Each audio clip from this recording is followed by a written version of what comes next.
અરવલ્લી જિલ્લાના ભિલોડા ખાતે લોક દરબારનું આયોજન કરવામાં આવ્યું। ભિલોડા પોલીસ મથકે આ લોક દરબાર યોજાયો હતો, જેમાં જિલ્લા પોલીસ વડા સેફાલી બારવાલ જેઓ વિશેષ ઉપસ્થિત રહ્યા હતા। આ લોક દરબારનું આયોજન કરવામાં આવ્યું હોય, જેમાં સમાજના અગ્રણીઓએ પણ વિશેષ હાજરી આપી હતી। ખાસ કરીને વાત કરીએ તો ભિલોડા પોલીસ મથકે યોજાયેલા આ લોક દરબારમાં વિવિધ પ્રશ્નો મુદ્દે ચર્ચા કરવામાં આવી। સાથે જ જિલ્લામાં કાયદો અને વ્યવસ્થાની પરિસ્થિતિ જળવાઈ રહે તે માટે જિલ્લા પોલીસ વડા દ્વારા કેટલાક સૂચનો પણ આપવામાં આવ્યા હતા। આ દરમિયાન ભિલોડા પોલીસ મથકના પીઆઈ સહિતનો પોલીસનો સ્ટાફ હાજર રહ્યો હતો।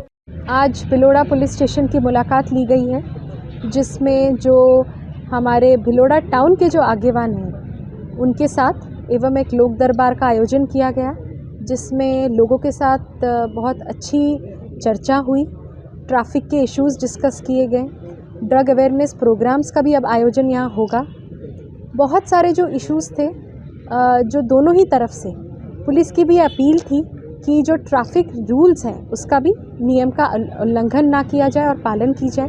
तो दोनों ही तरफ से एक बहुत अच्छा टू वे कॉन्वर्जेशन हुआ, जिसके आगामी दिवस में जिसके एक पॉजिटिव इफ़ेक्ट आने वाला है।